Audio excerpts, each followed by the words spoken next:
Hello there, Ramblers, and welcome to a Scorchio instalment of Reese Rambles, my weekly podcast all about the latest comings and goings, movings and shakings, in and outs, and all the rest of it in the worlds of vintage and retro computing, gaming, and technology. Hope you're doing well out there.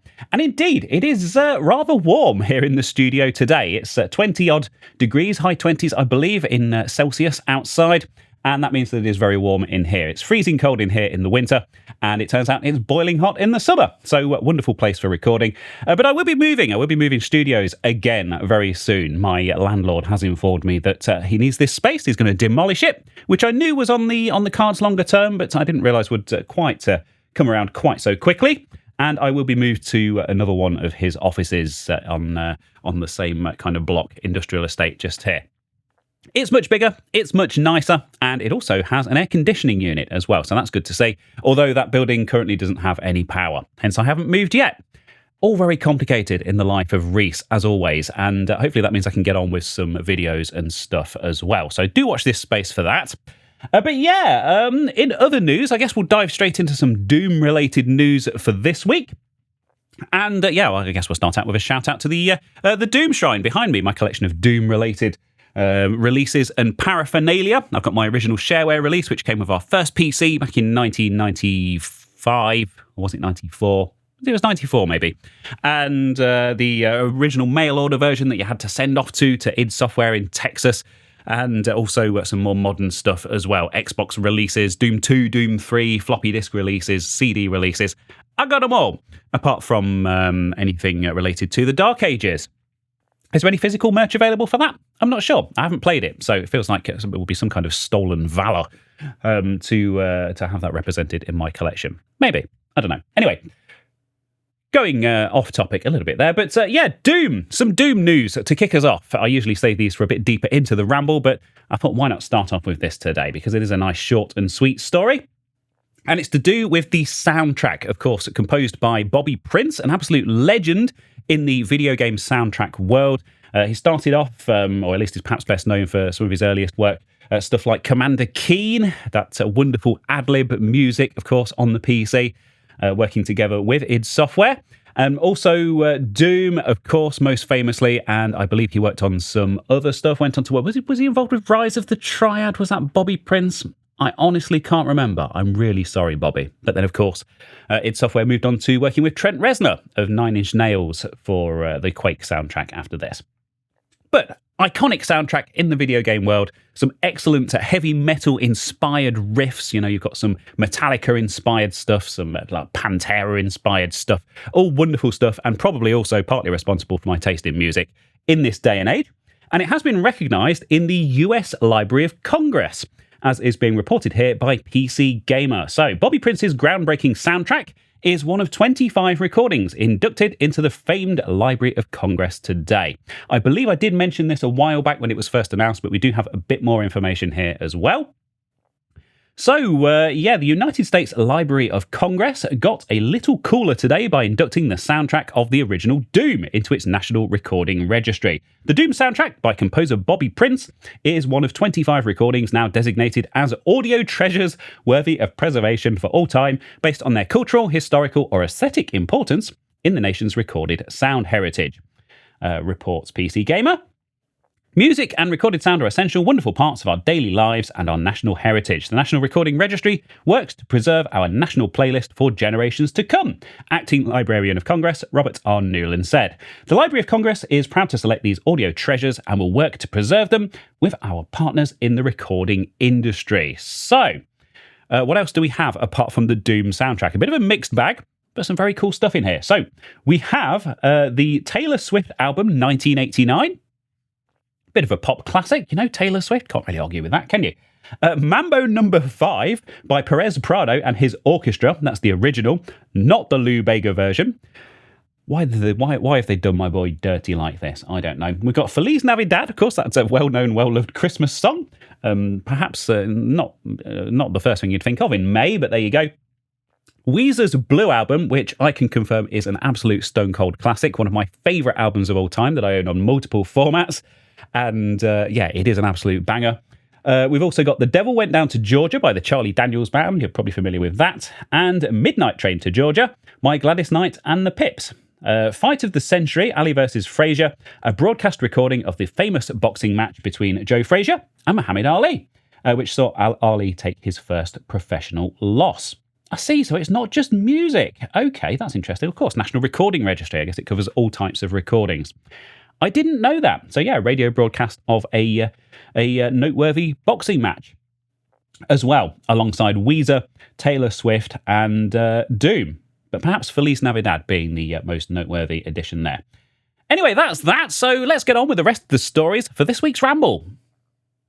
I bet you had your finger over the skip button then, didn't you? Waiting with anticipation to skip my sponsor spot. Well, I don't have a sponsor spot for you this week. I messed up the timing and did 2 weeks in a row rather than the alternating weeks that I usually do. And that's good news for you. And no, I'm not actually sponsored by Tropicana. I'm just drinking this. I just picked it up at Asda and it happened to end up in shot. And I've only just noticed that it's kind of perfectly placed as well. So, yeah, there you go. Absolutely not intentional. Anyway, yes, Atari, another company that doesn't sponsor me, contrary to popular belief. And of course, I am a big fan of their work. I have been since I was very, very young. A story that's been quite well covered here on Rees Rambles and elsewhere, so I won't reiterate. But I'm a big fan of the modern day incarnation of Atari. I think they're doing fantastic things. Stuff like their consoles, the Atari Plus platform, the 7800 Plus, 2600 Plus, their acquisitions of companies like Digital Eclipse, my goodness, and Night Dive Studios, of course, perhaps most famously, among quite a few other very wise investments. And there are a couple of other quite interesting bits of Atari news that have come out of the woodwork this week. So I thought I would talk about those. So the first one from timeextension.com, of course, one of my favourite websites, another company that doesn't sponsor me, contrary to popular belief. Sacre bleu, Atari is no longer a French company, writes Damien McFerrin. Shareholders vote for re-domiciliation from France to Luxembourg. And as Pete pointed out over on my Discord server, with this lovely picture of Mrs. Merton here. So, Atari, what attracted you to notorious tax haven Luxembourg? Which is exactly a very Mrs. Merton coded question. What did attract them to the notorious tax haven? That is Luxembourg, I wonder. Now, just to talk a little bit about the history of modern day Atari, just going back to the story.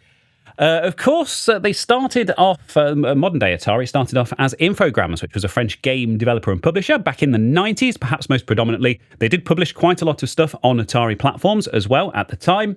And it seems the ownership of Atari fell into their lap at some point when everyone seemed to have a go at owning the company in the 90s, and it being the hot potato that it was, it kind of ended up in their lap. And they decided at some point that the Atari brand was much more valuable than the Infogrames brand, and so they rebranded the company, which, in hindsight, is a very wise move. Anyway, that's just by the by. But Atari shareholders have approved to re-domicile the company from France to Luxembourg, continues Damien. 95.25% of Atari shareholders voted in support of the move. Which means that Atari is no longer a French company. The process of re-domiciliation allows a foreign incorporated company to change its place of incorporation while maintaining its legal identity as a corporate body, according to the UK government's paper on the topic. Thank you, Damien. Useful background information.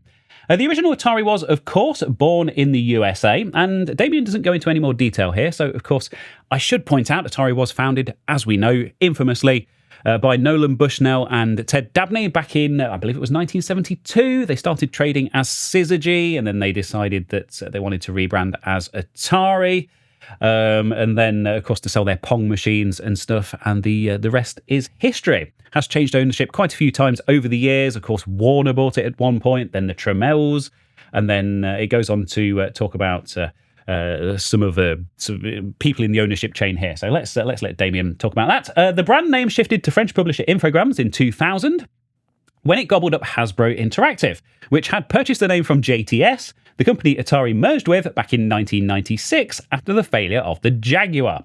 And of course, JTS was perhaps best known as a hard drive manufacturer.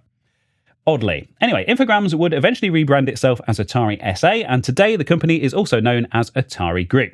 In contrast to its past financial struggles, the modern-day Atari is enjoying plenty of success thanks to its focus on retro gaming and acquisition of studios such as Digital Eclipse, Night Dive, I can't say that word today, and Implicit Conversions. That was the most recent one that I talked about, wasn't it? The people that do the PlayStation ports. Luxembourg, in case you were wondering, is bordered by Belgium, Germany, and France, and has a population of around 692,402 people, very specifically.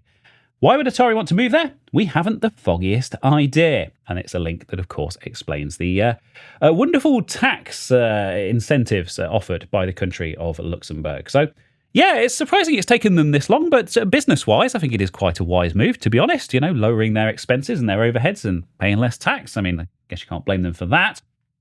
But I did spot at the bottom of this story something else, a new trademark application, and it had a picture of Mr. T, Mr. T's favourite home computer. And of course, I can't not click on Mr. T. So let's look at this other story as well, because this is very interesting. This is right up my street. New Atari trademark application hints at hardware refresh for Mr. T's favourite home computer. We pity the fool who isn't excited about this news. Wonderful, wonderful. Excellent work, Damien, again. The modern-day Atari has done a commendable job of ensuring the company's legacy remains relevant through a series of revived games and hardware releases, with the latter coming courtesy of partnerships with Retro Games Limited and My Arcade and Play On. So far, we've seen systems like the GameStation Go and the 400 Mini, and it seems another revival is on the horizon. Atari has just filed a trademark application for the 800 XL, noting that it relates to home video game machines. Now, this talks a bit about the history of the Atari XL range. It launched in 1983. And of course, there was the original 400 and 800 in the late 70s. Was that 1979, I believe they were launched? Really, really important 8-bit home computers. And I do think quite underrated in the grand scheme of things as well. People talk about the Commodore 64, and here in the UK, people talk about the Spectrum and the BBC machines as well. But Atari, of course, had the Pokey sound chip, which was used in a lot of their arcade games. So very authentic arcade quality sound on those machines, and some of the best arcade conversions of that generation of home computers. Cartridge-based as well, at a time when people were using cassette tapes and floppy disks and stuff. So, of course, very much taking a leaf out of their home console gaming roots. Book, whatever. Torturous analogy that was. But yeah, they apparently took on, of course, this was a little bit before my time, but they took on Mr. T from the A-Team, perhaps his best known role, to promote the XL range in Australia, apparently, with Alan Alder hired as the system spokesperson in North America. Of course, that's all history. The important thing that we need to know is that they have decided that it is necessary for some reason to trademark this name once more, the 800 XL. So does that mean that we're going to be getting an 800 XL Mini? Seems unlikely, because we've already had a 400 Mini, of course, but maybe something from Play On in the kind of the same vein as the Atari Plus platform. That would be really cool to see. Something cartridge-based that can play those original 8-bit home computer game cartridges. There's a massive range of them. They're very, very collectible, and as I mentioned before, some really, really good early home arcade conversions on that platform as well, with that excellent pokey sound and very, very capable graphics on that machine as well. And I do believe with the graphics chip, the CTIA and the GTIA in the 8-bit home computers, was that not developed by Jay Miner, who I think that was the most noteworthy thing he achieved in his career? I think that's right. Anyway, yeah, so some excellent news from Atari. They are now based in Luxembourg, and also they're potentially bringing back the 800 XL, which is not only a very capable machine hardware-wise with the graphics and sound, but also a rather handsome-looking machine as well, with its black and its metal accents and things. So it'll be interesting to see how that develops. So I think it's time, if you'll allow me to borrow an expression from those hip kids you see hanging around outside Asda, to get a little cray-cray.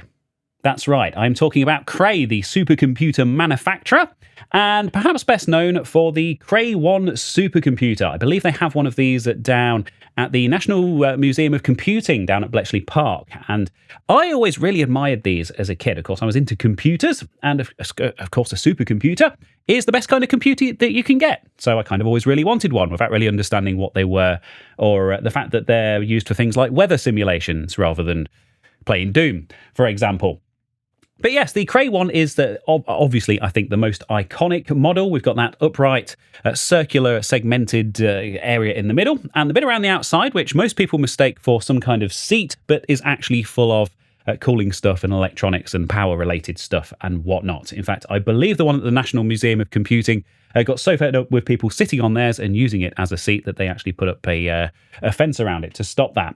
Well, it's been a while since I've been there. But yeah, this machine dates back to 1977, and it's originally sold for $7.9 million, which is the equivalent to $42 million in this day and age, which is an awful lot of money.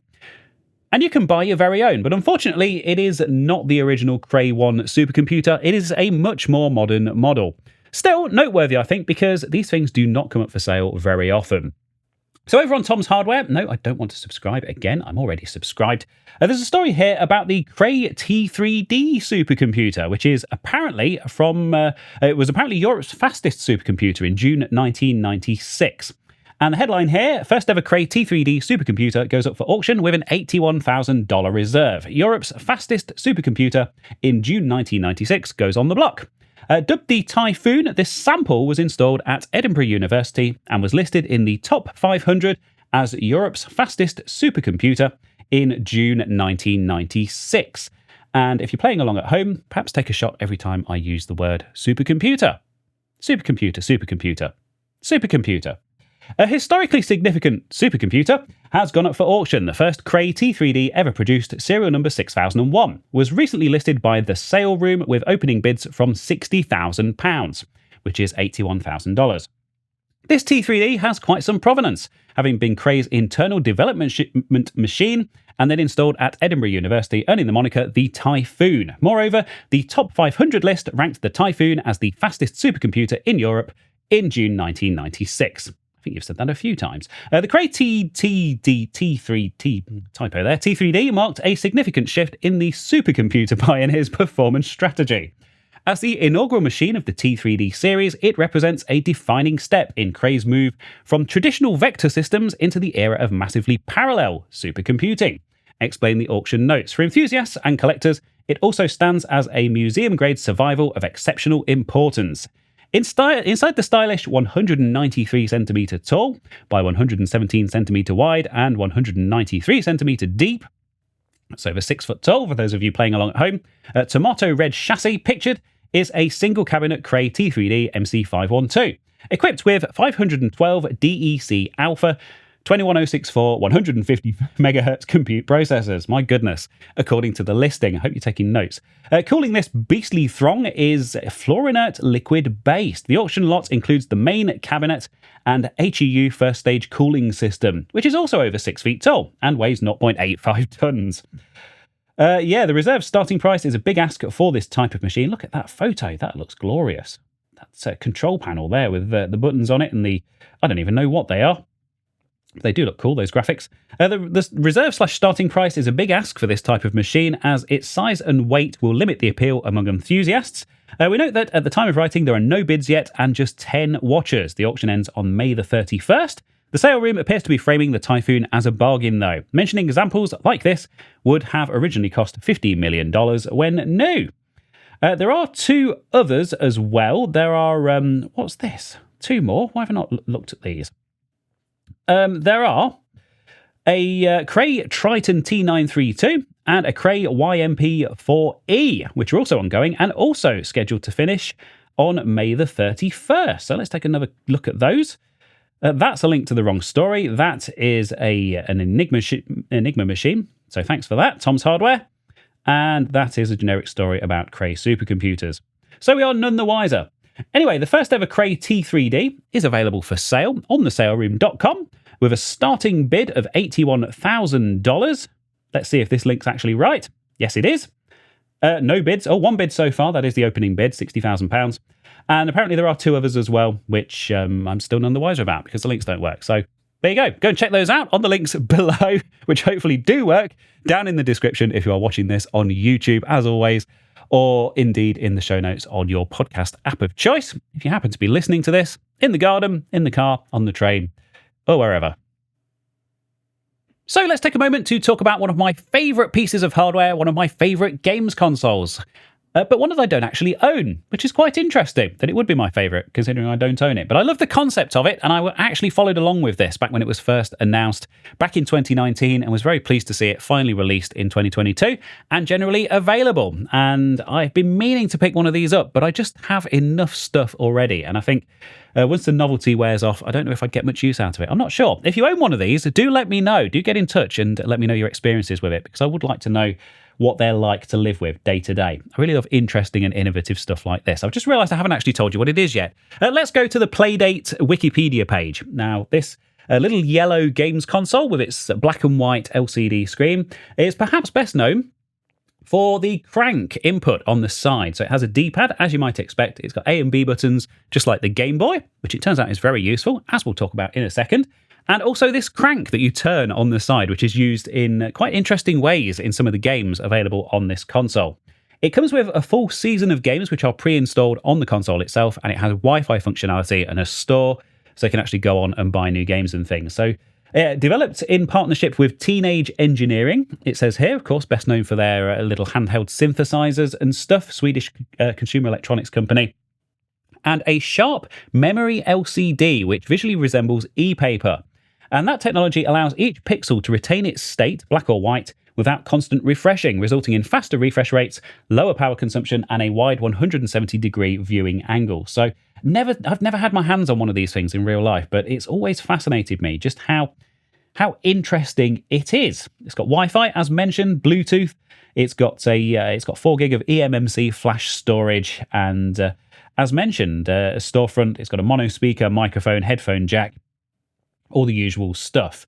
And I did find myself over on the store page. So again, hashtag not sponsored. I'm shilling a lot of stuff in this episode, aren't I? Stuff that I'm not being paid to shill. But I did find myself over on the store page, just idly wondering how much it would cost me to pick one of these things up for myself, as I've always wondered. So just to save you the journey, $229 USD if you want to buy one. It comes with a USB-C to USB-A charging cable. It's got Wi-Fi for setup and game downloads, and it includes the first season of games pre-installed on the console. There's a cover bundle for $249. There's some really cool and very cute-looking merch as well, like this embroidered keychain and a tote bag and a hat, a little pin badge, and the sticker pack. Don't forget the sticker pack. You may have noticed that I don't have any stickers on my new M5 MacBook Air here, as I did have on my old one. In fact, I've got my old one just here. Been meaning to do something with this. Yeah, look at that. All the iconic MacBook Air that I've been using for all of my video editing and recording and whatnot for the past 6 years. It served me very well. And to be honest, I only really bought a new one because I fancied the new one. This is still a brilliant machine. Shout out to Apple. So what is the news in the Playdate world this week? Well, I talked about this before, as mentioned, but I do think this is worth another mention because it also covers one of my other favourite consoles of all time, and that is the Game Boy. There is now an official Game Boy emulator available on the Playdate if you want to play Game Boy games on there. Of course, the perfect setup for it with that D-pad and those A and B buttons. It's called CrankBoy, which is a wonderful name. And it also includes 4 homebrew games as well as the ability to upload your own games. So the emulator costs $10 and it comes with 4 homebrew games: Life's Too Short GB, Dasho Sword DX, GBBS 95, and Lo-Fi GB, which I've never heard of any of those, so you'll have to check them out for yourself. You can download other homebrew games directly within the app itself, and to use your own legally obtained Game Boy ROMs, you'll need to use CrankBoy Manager, which is available over on GitHub. It is free, it is open source, and allows you to manage your CrankBoy ROMs, among other things, by plugging your Playdate into a computer. So a bit of an introduction here to the console, which of course I've already gone over. Now a full-speed Game Boy emulator for the Playdate. It's very polished, it has sound support, and it has lots of options.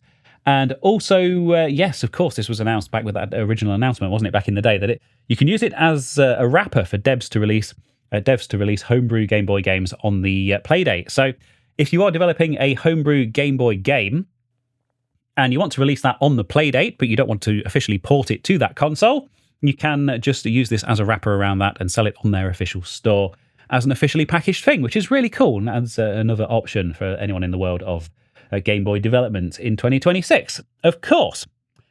So there we go, and it does also apparently offer the ability to make use of the crank in certain Game Boy titles, although it doesn't go into any more detail about that, unfortunately. But it is forked from PlayGB, which I do think is worth a mention, and it's also based on Peanut GB. So some previous open source projects, as always, have contributed to this. But yeah, Playdate has an official Game Boy emulator called CrankBoy. Fantastic name, comes with 4 homebrew games, uses the crank in some games as well, and can also be used as a wrapper for Game Boy developers to sell their games on the Playdate, which is all wonderful stuff, very well thought out, as you might expect from this company. And as is probably not totally unexpected, Doom has once more been a bit of a talking point over on my Discord server this week. I didn't want to lump all of the Doom stories in together. Let's spread them all out because, hey, any opportunity to talk about Doom is great. And I have another one for you, but this one's a little bit different because it's one of the less loved titles in the series. Shout out to Doom Shrine again, by the way. Let's not do the full intro again. This is Doom 3, and I believe I did mention this a while back. There was a very brief mention of this, but there has been an update on this very interesting looking project, all to do with Doom 3.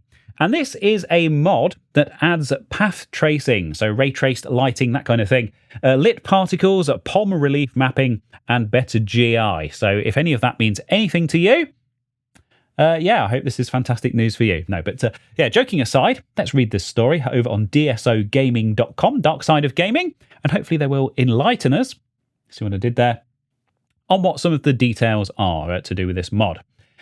So, yeah, in this video, we get to see improved global illumination, path-traced lit particles, idTech 5 style screen space decal stamping, POM relief mapping, and support for running the Doom 3 Alpha slash E3 build content. Of course, remember that E3 demo of Doom 3? It was released back in...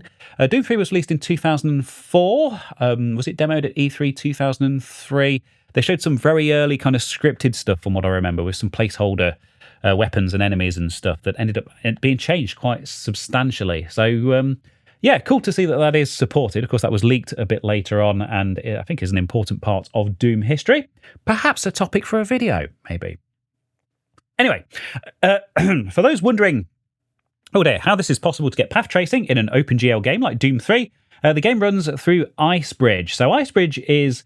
Marshall's the person responsible, Justin Marshall, the person responsible for this mod, I should add. This is Justin Marshall's Direct 3D 12 renderer layer that brings modern GPU features to classic idTech 4 rendering while keeping the original game's dark industrial atmosphere intact. Icebridge is designed as a compatibility and modernization layer for older engines. It will allow legacy rendering paths to be pushed onto modern graphic APIs like Direct3D 12. At the same time, it will open the door for features such as ray tracing, path tracing, denoising, and advanced upscaling. The path tracing mod is still a work in progress. As you will see, there are a lot of visual bugs and issues. Lighting, denoising, path tracing, quality, performance, and compatibility still need a lot of polish. Still, compared to its previous version, it looks way better now. There isn't a public version of Icebridge that you can download. This is still being developed behind closed doors, and the only glimpse that we kind of get is that these, or indeed are these, update videos. And you also need to apply one of the HD texture packs to Doom 3 with PBR materials. So someone's going to have to put a mod together that kind of incorporates all of these things. But without further ado, let's check out the video itself and a somewhat related other Doom story in a moment as well. So the video starts with Justin just opening the console and enabling some of this stuff. But as we can see here, we've got this rather impressive... All right, we've had enough console for now. Rather impressive ray-traced, path-traced lighting here. And it's very atmospheric. You see those particles, that fog and stuff? Come on, give us a proper demo. Stop switching back to the editor and things. Also, I believe Justin is running his own custom level editor as part of this video as well. So look at this, path tracing. We've got the scripted events here, stuff bouncing off of shelves. Doom 3 being, one of those games back in the day, as was kind of in vogue at the time, where you could push items around and had various physics effects and stuff as well. But yeah, I don't think Doom 3 has ever looked so good. And this actually inspired me to start playing this game again myself, interestingly enough. And I went down the down the rabbit hole of looking into source ports and things, and discovered Doom 3, DHEWM 3, which is kind of the most best known, perhaps most mature, best kind of most highly recommended modern day source port for Doom 3. It is based on the original Doom 3 and the Resurrection of Evil expansion pack for that. It doesn't run the newer BFG version. If you want that, you need to check out RB Doom 3 BFG. Quite controversial when that was released at the time. They made quite a few changes to id Software's original vision. Stuff like the torch, the flashlight, which you had to kind of had to swap between the flashlight and the weapon in the original release, and they changed that so you could have it attached to yourself and permanently on, which wasn't a popular change at the time, oddly enough. I think because, of course, Doom 3 was originally intended to be this survival horror game, and that was kind of an element that was intended to add some suspense, and then they removed it. And along those same lines, they also lightened up a lot of the levels as well, which were notoriously very, very dark in the original release. I'm a bit of a purist. I like the original vision of Doom 3. It's sad that it is one of the kind of less loved entries in the series, I think. I think it's a very interesting take on the Doom formula. And it's nice to see that people are starting to appreciate it again in modern times. And that's why I decided to check out Doom 3. There's also an HD texture pack available, which I did apply. And it is looking rather spiffy, I will say. Not that I have any footage here to show to you. So there you go, a new path-traced mod for Doom 3, and that interesting translation layer as well that applies those graphical effects to those old id Tech games.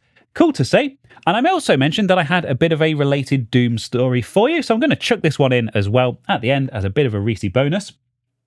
This is over on x.com. And these are video walkie-talkies, which some people have been talking about. The internet seems to be abuzz with information about these walkie-talkies. They were covered on Big Clive's channel, if you're familiar with his channel. Excellent YouTube channel where he takes apart various electronic devices and things and explains how they work. And of course, as you might expect, anything with any kind of buttons and a screen and audio capabilities, it has had Doom ported to it, and it does look like a very nice, a very competent port of Doom, particularly as it's running on a walkie-talkie.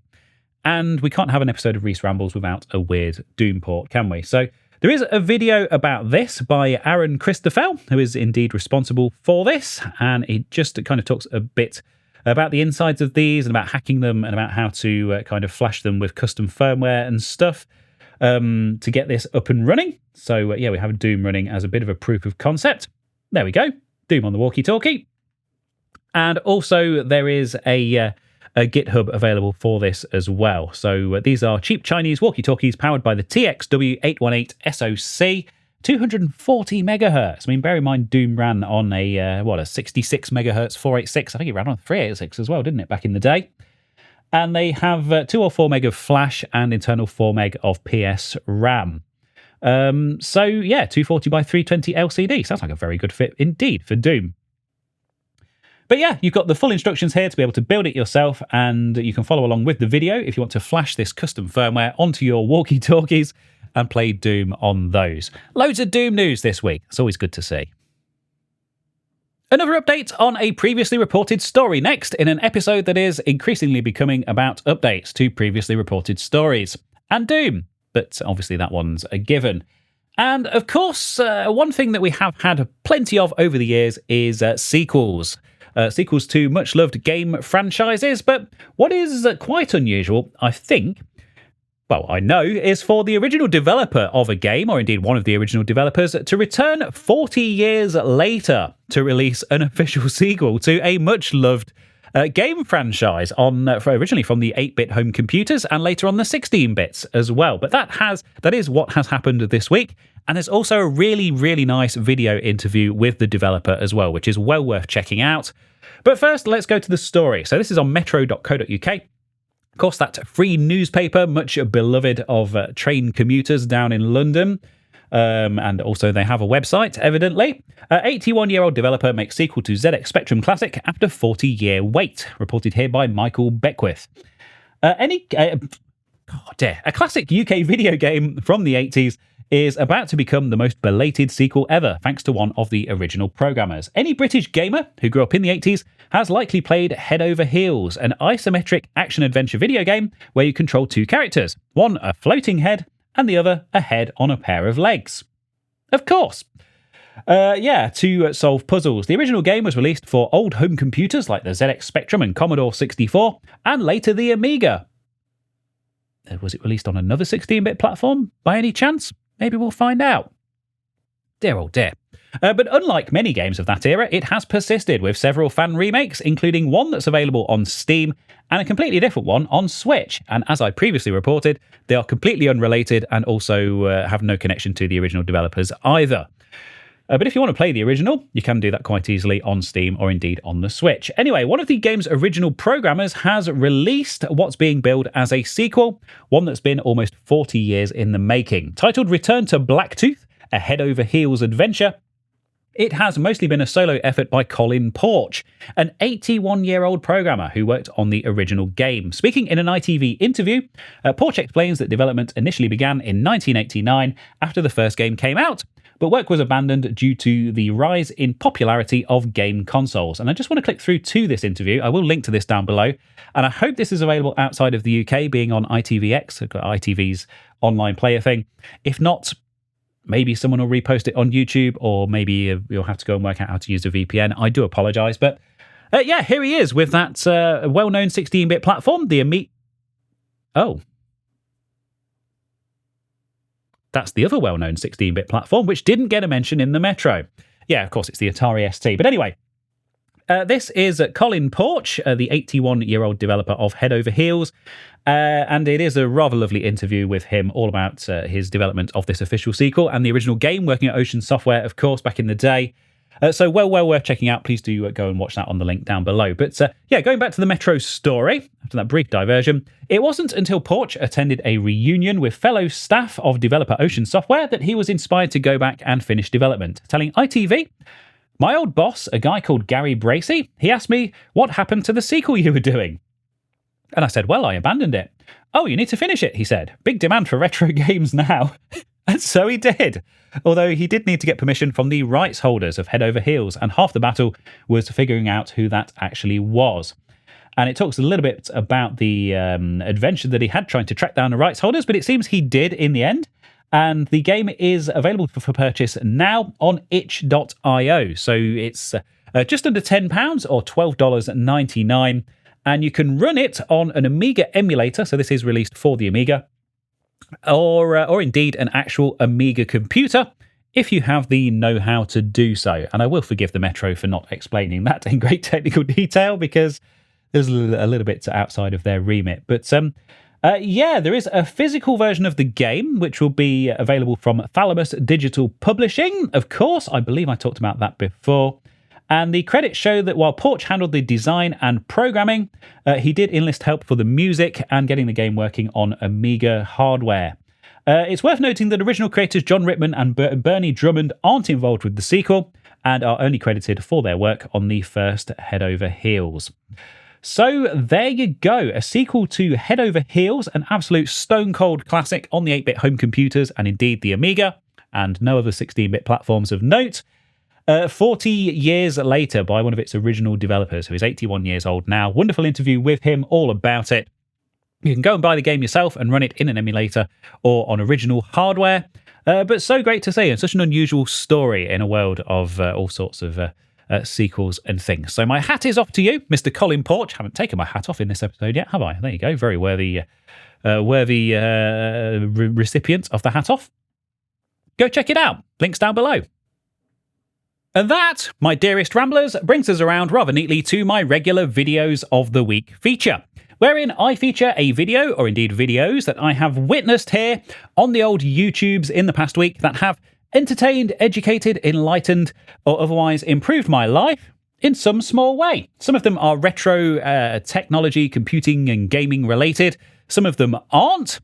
Some of them are, I can't remember the rest of that spiel. You can tell I've had a week off, can't you? But anyway, yes, Videos of the Week. And the quite important thing to note for this week's Videos of the Week is that I have been away for a week and I haven't actually been watching YouTube at all in the entire time that I've been away. So I thought I'd talk about some videos that are on my watch list at the moment that have been posted on my Discord server that were of great interest to me, and I will be watching these over the weekend, and perhaps I'll report back on them next week. But I couldn't let you go without a Videos of the Week story, so we're going to go in blind.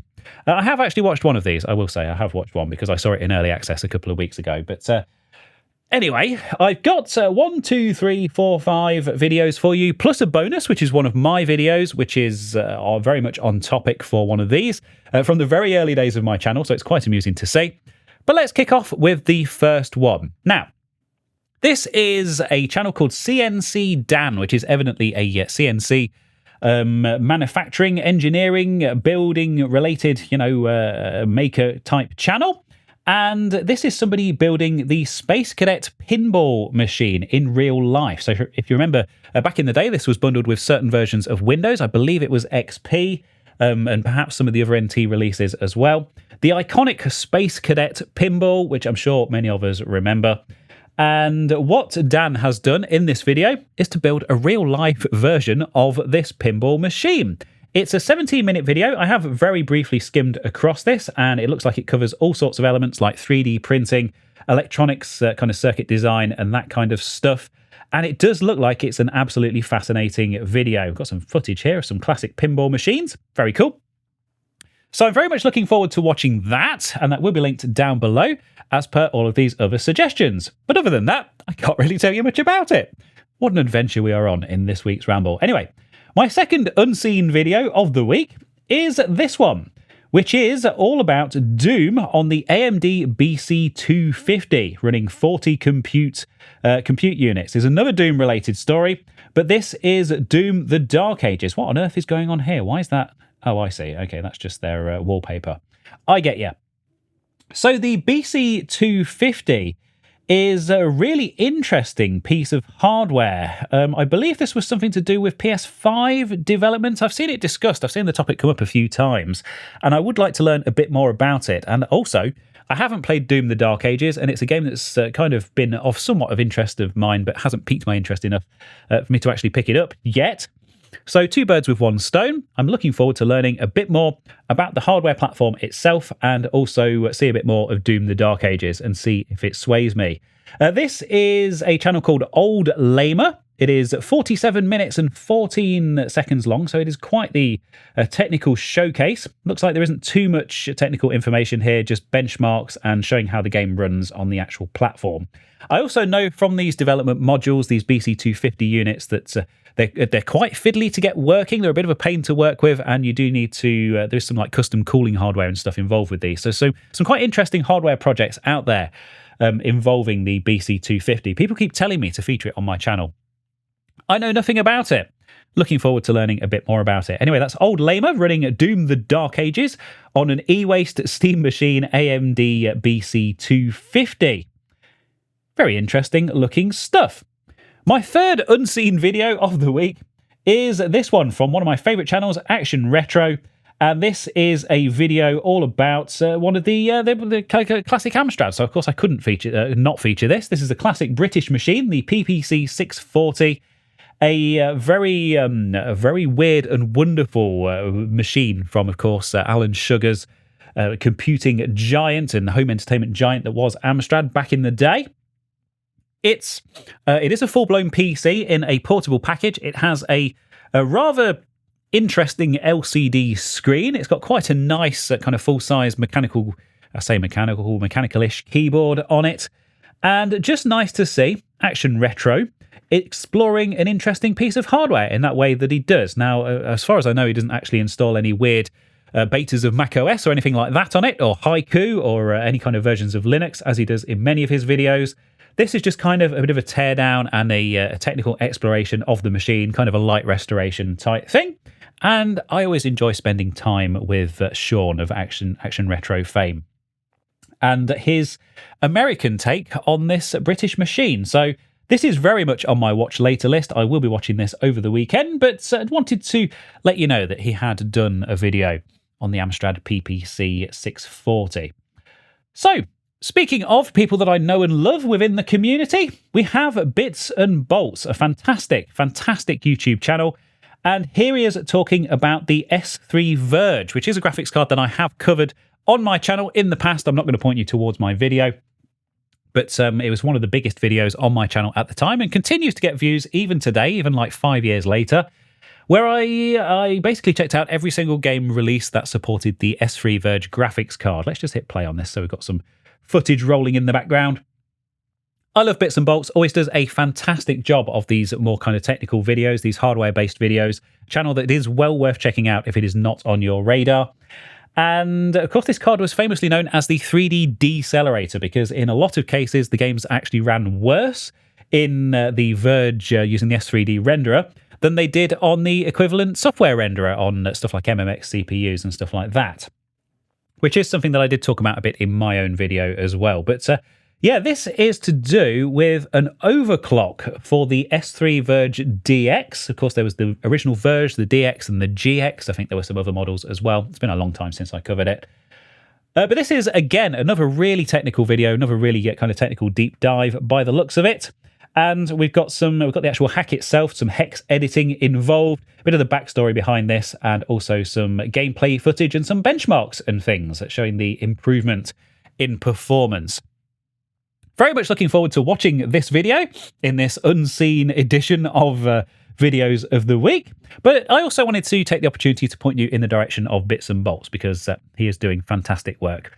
16 minutes and 44 seconds long, and it is called A Shocking Discovery, pushing the S3 Verge DX to 90 megahertz. Very good.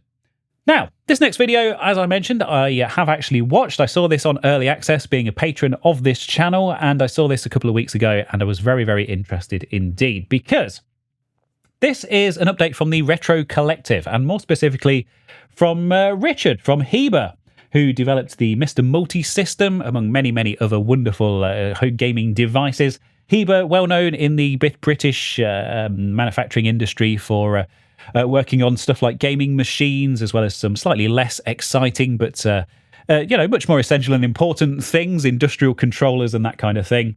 Very much a British manufacturing success story in the electronics world, which is becoming increasingly rare, sad to say, in this day and age. But a company with a lot of history, and I am indeed quite close personal friends with the people featured in this video, and the other people involved in this project. So nice to give them a bit of a shout out. I'm sure they don't need it.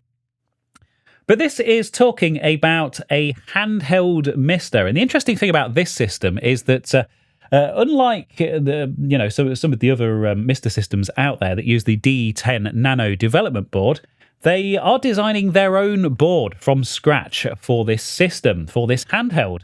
So they will get the actual FPGA chip, the Cyclone chip, and they will build the board around it in the same way that they have developed the multi-system too. So fully integrated.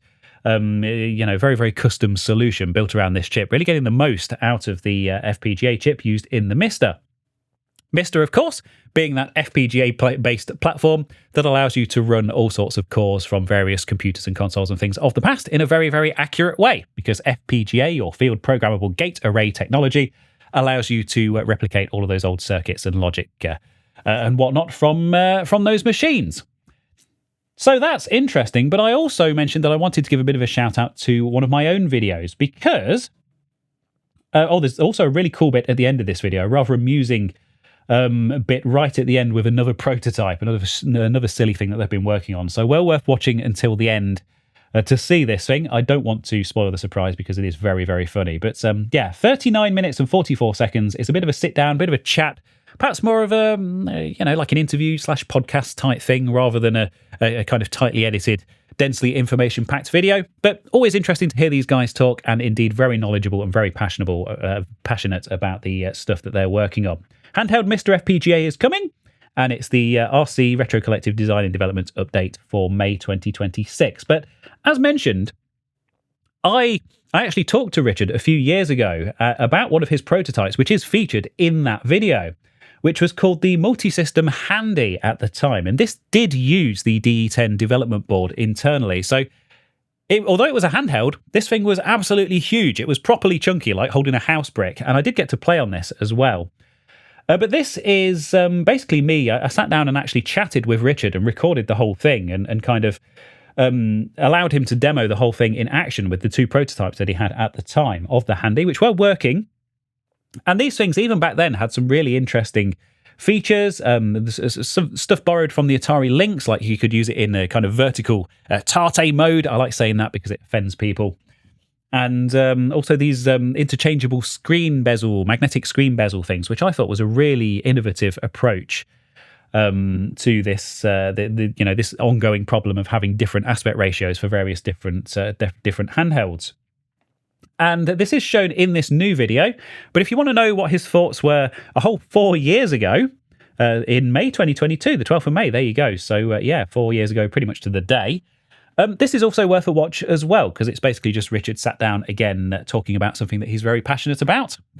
And, the temperature warnings come up on my camera. Ha! How rude. Well, that's a first, isn't it? Yes, my camera did indeed overheat and shut down. And I'm not going to record that entire 10+ minute segment again. Hopefully the file's saved before it shut down. Sony, is that a thing that you do? Please tell me that's the thing that you do.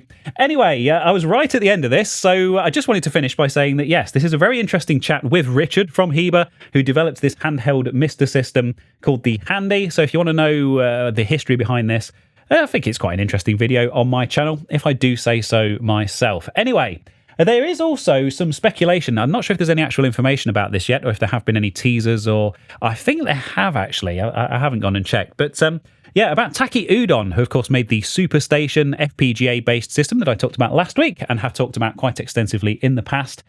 There have been some rumours that he will also be working on some kind of handheld MiSTer system as well, using that same Cyclone 5 FPGA. So be very, very interesting to see what comes from Taki Udon as well, of course. This isn't a competition. More devices available in the MiSTer ecosystem is always a good thing. And these guys, they're all very much good guys, and they're all very interested to see what each other are working on as well. So it'll be interesting to see what comes out of all of these various efforts. But there you go. They are my videos of the week, most of which I haven't seen. We've got the Space Cadet pinball machine from CNC Dan, which I haven't seen. My goodness, I'm losing the plot. It is very warm in here. We've got the Doom the Dark Ages on the AMD BC250 thingy. We've got Action Retro tearing down an Amstrad PPC 640 and taking a look around it. We've got Bits and Bolts, a good friend of mine, checking out the S3 Verge DX and overclocking it to 90 megahertz. And finally, a video that I have seen, which is this update from the Retro Collective, all about their handheld MiSTer FPGA, among some other interesting hardware projects that they are working on. And finally, that bonus from me with Richard and his first prototype of said machine back in the day. They will all be linked down below in the description, as per all of my videos of the week, and indeed all of the videos that I talk about and all of the other things that I talk about in these rambles every week. Wow, that camera dying's really thrown me, hasn't it? But anyway, the show must go on. And there we go. So one final thing that has literally just come across my doormat here, if you like, is this collection of vintage operating systems. So this is Andrew Varkatin's Virtual OS, or is that Warkentin? I do apologise, Andrew. Virtual OS Museum, which is 174 gigabytes of ready-to-use vintage operating systems. So if you have 174 gig of disk space free, and I appreciate disk space is very much at a premium in this day and age with all those AI boys buying it up, you can make use of this exhaustive collection of classic operating systems dating back to 1948. This is a story over on Hackster.io. Developer and vintage computing historian Andrew Vorkentin has released the most exhaustive collection of operating systems you could imagine, all ready to run in a virtual machine, the Virtual OS Museum. I'm finally releasing the Virtual OS Museum, which is the world's first multi-platform interactive virtual museum of operating systems and standalone applications implemented as a Linux VM. And nearly all well-known OSs and platforms, and many obscure ones, are included in some form, spanning the entire history of stored program computing from the 1948 Manchester Baby to the present day. This is the result of over 20 years of collecting emulators and VM images. Over 1,700 VM installations are included across over 250 platforms, representing nearly 600 distinct OSs. Looks absolutely fascinating. A brilliant little curated collection here of these classic. Look at that. They've used used Acorn's RISC OS as one of the demos in this story. I like these people already. Well, it's one of my biggest regrets in vintage computing collecting, selling my original Archimedes. But there you go. So, yeah, thank you ever so much for joining me for this week's rather chaotic and rather warm ramble. I don't have the list of credits up in front of me either, you might not be surprised to hear. So let's have a scroll through Discord and see who we can see. Of course, I'd like to say a big thank you to Kosiak, to Katrina, to our good friend Garrow, to Tim's Retro Corner, to Technic, of course, to Pete, who posted the Space Cadet pinball and indeed the joke about Mrs. Merton, and also to ANE ZWN BSP, long-time supporter of the channel, to Gaz, to Hardly Morgan 71, and finally, of course, to our good friend Monemo, who recently visited the UK and is now safely back in Germany and presumably listening to this on his commute in his car, as he does every week. So shout out to you and everyone else. Thanks again. I am going to wrap this one up. Of course, you can watch this over on YouTube on my second channel, youtube.com/ReesRambles, every week at 2 minutes to midnight on a Friday night UK time. Or if you prefer to listen to me, which is probably the preferable option, given my face, my sweaty face just lately, you can also download this or stream it on the various podcast platforms, including Spotify and indeed all of the others. You've got all the show notes there, all the links to all the stories, all the rest of it. You know the spiel by now. Thanks once more, and that's all I've got for you. So I'm going to go before this gets any worse. Bye.